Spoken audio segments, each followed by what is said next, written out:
দেখো বন্ধুরা, সকালবেলা কি টিফিন করেছিলাম তোমাদেরকে দেখিয়েছি। এখন দুপুরবেলায় আমি কি রান্না বান্না করেছি সেটা তোমাদেরকে দেখাবো। চলো দেখে নাও। ভাত,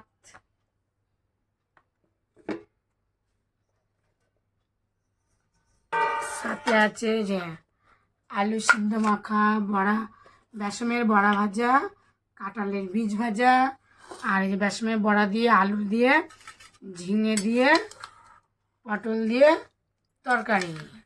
তা কেমন লাগলো আমার ভিডিওটা কমেন্টে বলো। চলো ভাত বাড়ি।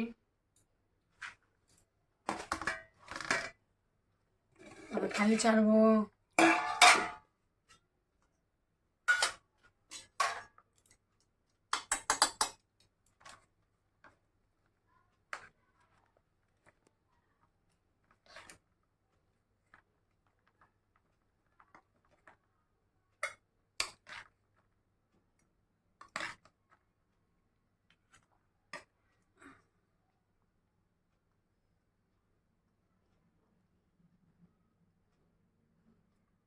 আজকে আর ডাল করিনি, আজকে শুধু নিরামিষ তরকারি করেছে,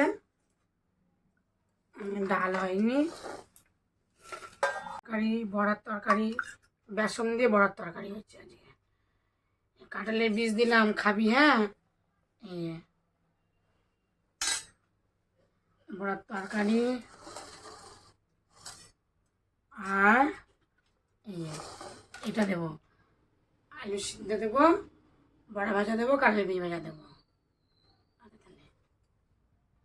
আমরা খেতে দিয়েছি। সাজানোটা কেমন হয়েছে বলো। চলো খেতে দিই। ভাত দেবো, এর মধ্যে থালা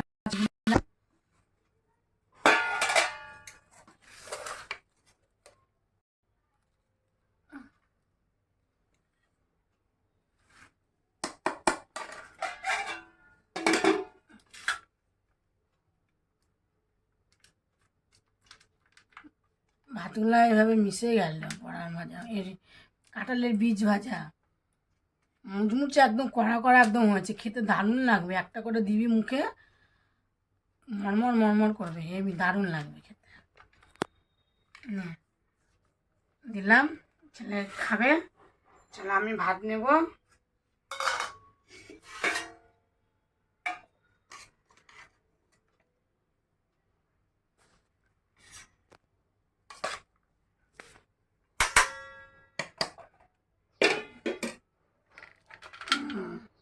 আলু সিদ্ধ নিলাম, বড়া ভাজা নিলাম, কাঁঠালের বীজ ভাজা নিলাম, ব্যাস হয়ে গেল। এবার নেব তরকারি। কাঁঠালের বীজটা হেবি লাগে খেতে। একটা নেবো বড়া। ব্যাস হয়ে গেল নিয়া। চলো খাওয়া দাওয়া করি। এটা নেব না, এটা খেয়ে নি আগে, খায় হেবি লেগেছে। বড়া ভাজা, কাঁঠালের বীজ ভাজা,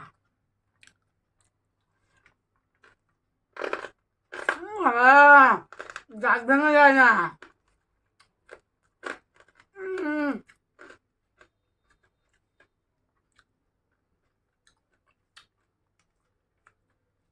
চলো, খুব সুন্দর হয়েছে বড়ার তরকারি। আমার মতন তোমরা কে কে খাও ঝিঙে দিয়ে, আলু পটল দিয়ে বেসমের বড়ার তরকারি, কমেন্টে বলো।